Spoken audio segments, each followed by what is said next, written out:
잠깐만 다시 한번 정리해 볼까요? 유청 1, 유청일, 콩 1, 콩일, 카제인 2. 예, 그렇게. 어. 네, 그렇게 된 제품들이 가장 효과적이었다라고 얘기를 하고 있고요. 와, 이건 진짜, 진짜 좋은 거 배웠습니다. 진짜 기억에 넣겠습니다. 보충제를 사실 이 영상 보시는 분들이 궁금해하는 이유는 음식이 조금 부실하기 때문일 걸로 생각합니다. 근데 이제 당연히 음식으로 먹는다면 음식이 제일 좋겠죠. 그렇죠. 네, 그 음식이 생선, 두부, 계란 흰자, 그 다음에 제가 닭가슴살 하려다가 적색육 하나 넣었습니다. 이렇게 네 가지 중에서 본인 기준으로 평생 먹는다면 하나 초이스 해주시고, 그다음에 우리 고령의 운동 초보 기준으로 여러분들께 하나 골라주신다면, 넷 중에 평생 하나만 먹어야 된다면 어떤 거 선택하실까요? 넷 중에 평생 하나 먹는다면 제 기준으로 저는 적색육입니다. 저는 적색육입니다. 왜냐하면 저는 많이 먹지 않아요. 딱 통제하는 양만 먹습니다. 네. 네, 그래서 한 끼에 100g 정도를 네. 먹게 될 거고, 네네. 그 많이 안 먹기 때문에 적색육을 고르는 그 이유를 조금 설명해 주실까요? 일단은 적색육에 대해서 얘기하는 거는 주로 이제 한 4가지 정도가 있죠. 일단 포화지방산이 많다. 네. 두 번째는 콜레스테롤이 높다. 네. 세 번째는 철분 함량. 네. 그렇죠. 그리고 이제 그거로 인한 대장암 발생 비율이 높다. 네. 근데 그러니까 적색육이 많이 먹으면 위험한데 난 통제를 할 수 있으니까 적게 먹겠다. 그까지는 이해했는데, 그러면 나머지 3개를 안 먹는 이유는 적색육이 맛있어서. 그건 맛입니다. 예. 맛 때문에? 맛입니다. 예. 그건 이제 철저하게 맛입니다. 그러니까 네네. 이렇게 그러니까 아무래도 제가 평소에 고기가 더 익숙하니까 더 많이 먹겠죠. 그러니까 고기라고 판단을 한 거고. 하지만 이제 많이 먹을 때 위해가 우려되기 때문에. 네. 네네. 고령자분들한테 만약에 간다면 저는 당연히 생선을 추천을 하겠죠. 생선을 추천하는데 네네. 각각의 요소에 단점들이 있잖아요. 네. 근데 생선의 단점이라면 중금속 오염이나 방사능에 대한 오염을 네, 고려해야 될 거고, 그 다음에 적색육에 대한 철분을 과량 섭취해서 생기는 이런 산화에 대한 부분들, 그리고 포화지방산이나 콜레스테롤에 대한 부분들, 이런 걸 좀 생각해 볼 수 있고, 계란 흰자나 두부 같은 경우는 제가 보기에는 단백질량을 충족시키기엔 너무 많은 양을 먹어야 된다는 게 쉽지 않다. 그래서 걔네들을 일단 배제했어요. 그래서 생선과 고기를 가지고 비교를 해봤는데, 아무래도 치아 상태나 이런 전반적인 걸 고려했을 때 생선이 단점을 제거하기가 더 쉬운 것 같은 거예요. 예를 들면 방사능의 위험이나 네. 중금속 오염이 적은 국가들에서 나오는 예를 들어 고등어라고 하면 노르웨이 거를 드시면 훨씬 더 좋은 환경에서 먹을 수 있습니다. 네. 그래서 제가 최근에 누가 영상을 보내줘서 노르웨이 고등어가 취급돼서 오는 과정에 대한 영상을 봤어요. 네네. 근데 너무 깔끔하더라고요. 맞아요. 저도 봤습니다. 너무 깔끔해서 네네네. 그 치어에 막 백신을 놓고 하더라고요. 네. 저 정도면 네네. 믿어도 되겠다라는 생각이 들어서 어르신들한테는 생선을 추천을 드리려고 합니다. 저도 의견이 같은데 생선입니다. 저도 생선이 사실 얘는 잘못이 없습니다. 얘는 그냥 완벽하다고 생각합니다. 그렇죠. 저는 그냥 진짜 정말 근감소증을 위해서 태어난 생물이 아닐까 싶을 정도로 얘는 완벽한데 문제는 이제 바다죠. 바다죠. 바다가 오염이 돼서 생선 무조건 생선 드세요. 문제는 사람 아닌가? 사람이죠. 예. 바다 오염을 사람이 시킨 죄로 생선에 여러 가지 오염 물질이 들어갈 수 있고, 특히 이제 대형 어류로 갈수록 생물 농축이 생기면서 중금속이나 미세 플라스틱이나 방사능, 이것 때문에 저도 말 못하는 거죠. 의사가 이제 바다 오염까지 신경 써야 되는 시대가 온 건데 사실. 그렇죠. 네, 근데 말씀하신 대로 이제 고등어 같이 조금 대형 어류는 아닌 이런 생선에 이제 좀 청정 해역에서 잡힌 이런 걸 선택하신다면 딱 하나만 평생 먹어라, 단백질 음식. 저도 생선이라고 생각합니다. 그 고령자에서 치아 문제로 아마 적색육, 특히 장조림 같은 게 쉽지 않을 거고 생선을 많이 드시려고 하실 건데, 물론 이제 적색육은 양을 제한해야 됩니다. 하지만 분명히 여러 가지 골고루 단백질 섭취해야 되기 때문에 생선 먹는 와중에 육회나 샤브샤브도 많이 드시기 바랍니다. 저는 그 고기를 그런 걸 민스드라고 하죠. 갈아서 파는.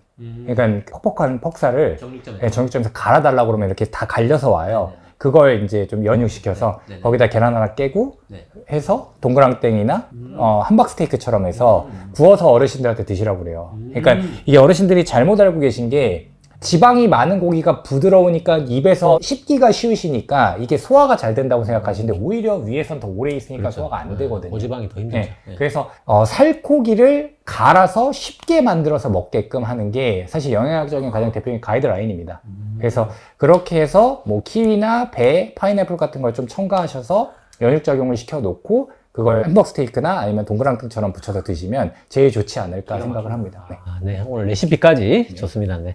다음 질문 드릴게요. 음식, 단백질 보충제, 크레아틴 여기까지가 메이저입니다. 자, 요거 챙겨 먹고 하나만 더 챙겨 먹고 싶다. 이런 분들이 있을 수 있거든요. 또 뭐 근육 합성하는데 뭐 류신, 뭐 HMB, 뭐 비타민 D, 오메가3 이런 거 좋다는 얘기도 많이 들었는데 굳이 꼭 하나만 더 추천해 주신다면 뭘 선택하실까요? 저는 일단 말씀하신 4가지 중에는 비타민 D를 좀 권장을 하는 편이고요. 왜냐하면 일단 어르신들은 채식을 많이 하시기 때문에 오메가3 지방산이 결핍될 가능성은 쉽진 않을 것 같아요. 오일이요? 네, 채식이? 오히려. 예, 오메가3 들기름도 좀 좋아하시는 어르신들은. 네. 그래서 오메가3는 사실 쉽지 않을 것 같고, 근데 비타민 D 같은 경우는 사실 가이드라인에도 정해져 있죠. 젊은 사람은 400IU, 그 다음에 어르신들은 600IU, 1.5배를 더 증량시키는 이유가 사실 신체 활동이 감소돼 있고 피부 노출을 더 싫어하시기 때문에 그래서 결국은 어르신들한테 비타민 D를 권장하는 게 좀 맞지 않을까라고 요즘에 생각합니다. 또 주름 때문에 차단 크림도 많이 바르시거든요. 그렇죠. 네. 가타부타액이 좀 있죠. 왜냐면 이게 처음 시작한 게 IOM에서 그 30 나노그램 per 밀리리터 이상 되어야 정상이다.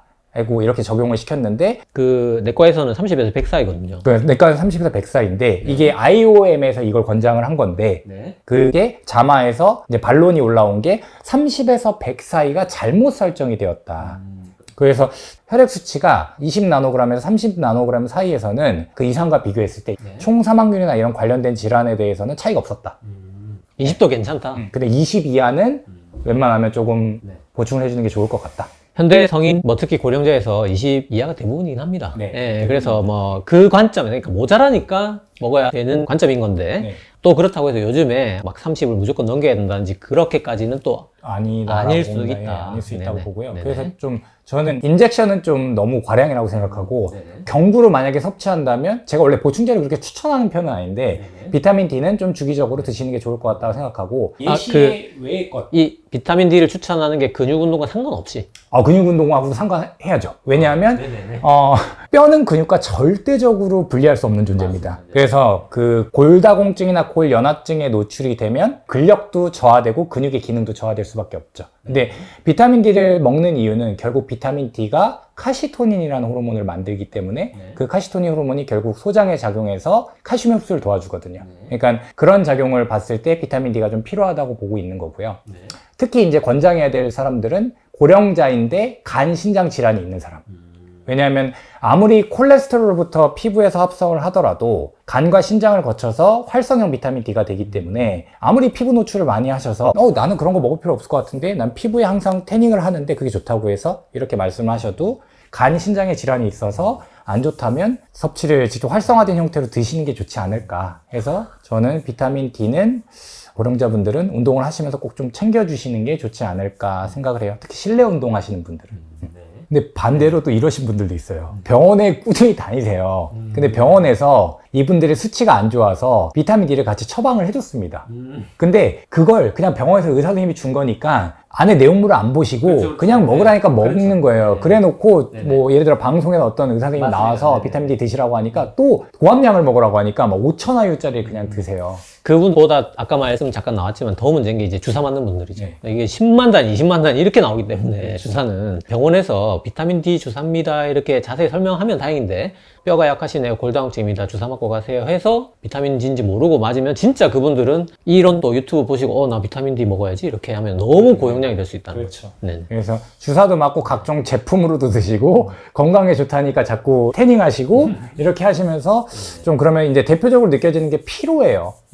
고용량에서 피로가 제일 느껴지니까 내가 왜 피로하지? 잠이 부족한가 뭐한가 이렇게 막 다 살펴보시다가 하셔야 돼. 운동을 줄이세요. 피곤하죠. 내가 운동을 많이 해서 피곤한가? 이런 경우가 많아서 그런 거 좀 주의해야 될 것 같고요.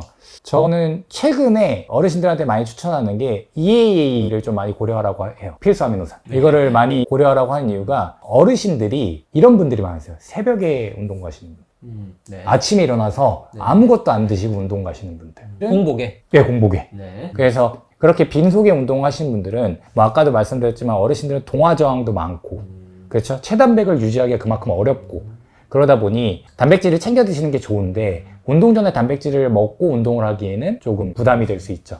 이건 제 말이 아니고 연구적으로 그렇게 좀 많이 되어 있습니다. 그 다음에 산행이나 밖에서 운동을 아니면 혹은 헬스장에서 운동을 하셔도 운동이 좀 지나치게 오래 하시는 분들, 이런 분들 같은 경우는 아까 게토레이나 BCA 같은 거를 섭취하는 것보단 소위 말해서 그거 먹을 바에는 네, 그거 먹을 바에는 차라리 EA를 들어가는 게 더 낫다고 생각을 합니다. 네. 네네.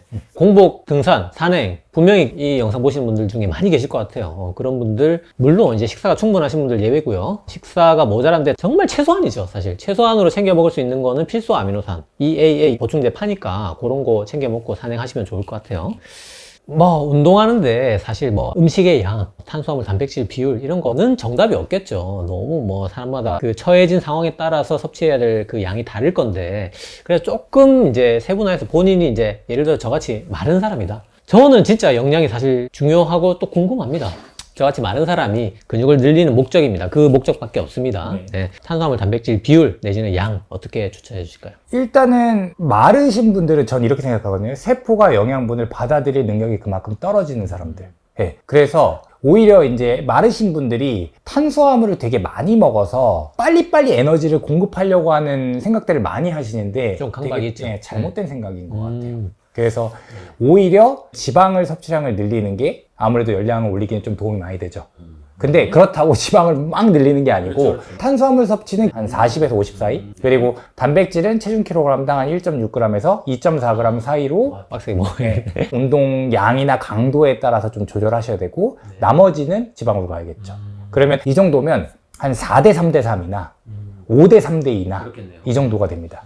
433이 이제 지중해식. 네. 네, 요 정도. 그 정도라고 봐야겠죠. 그래서 그거를 강도 높은 운동이랑 같이 전제로 한다는 거에서.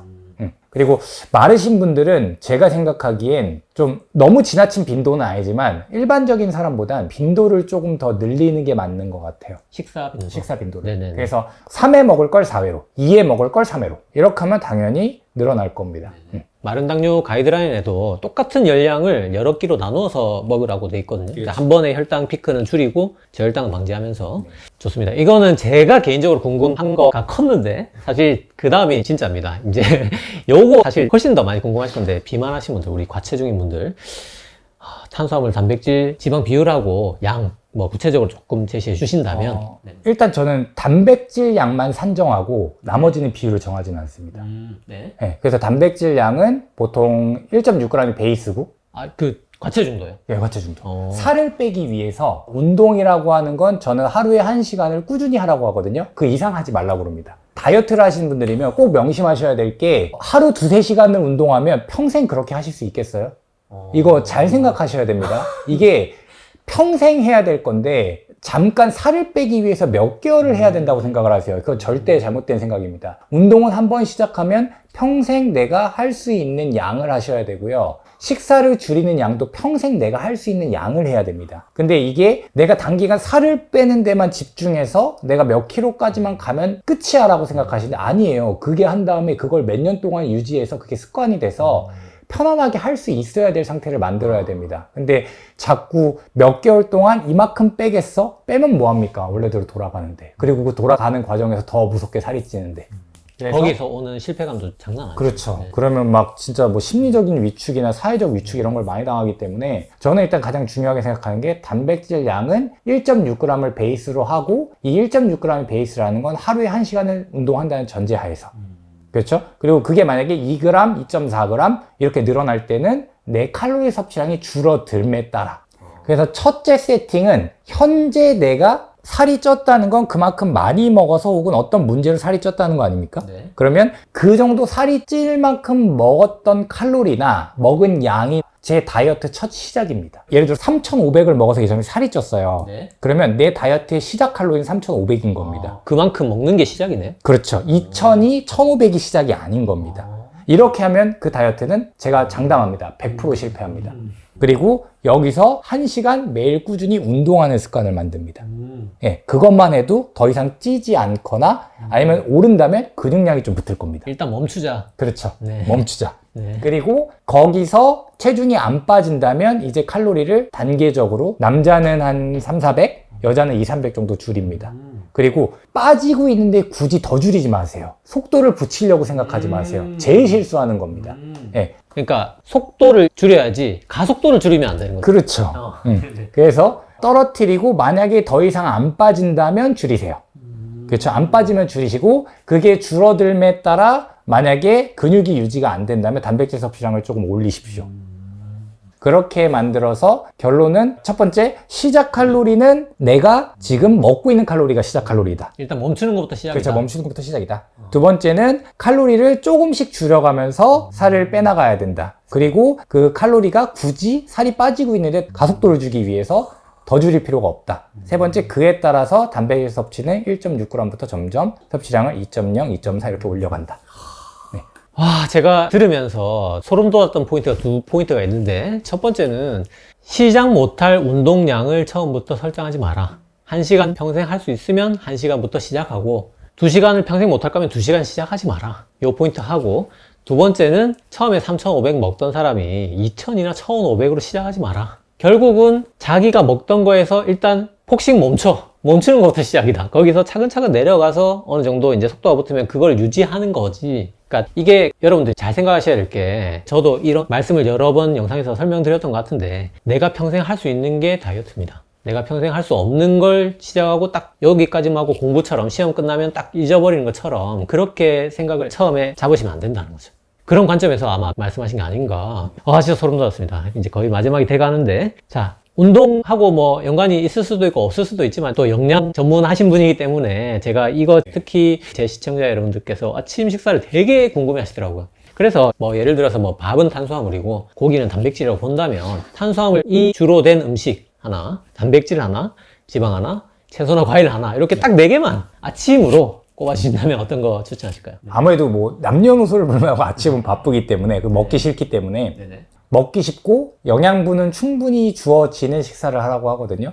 그래서 저는 아침에 탄수화물로 먹을 수 있는 가장 좋은 급여는 사실 과일이라고 생각해요. 과일인데 과일 중에서 씨가 이렇게 약간 씹히는 듯한 느낌을 갖는 과일들, 그래서 뭐 키위, 딸기, 베리류 이런 것들하고, 그 다음에 뭐 예를 들어 단백질이라고 하면 단백질은 저는 아침에 계란이 제일 적합하다고 생각합니다. 계란. 그리고 지방은 아보카도가 제일 좋은 것 같아요. 그런 면에서. 왜냐하면 섬유질도 충분히 공급할 수 있고, 그 다음에 단백질도 어느 정도 있고, 왜냐면 계란을 먹으면 단백질이 부족하거든요.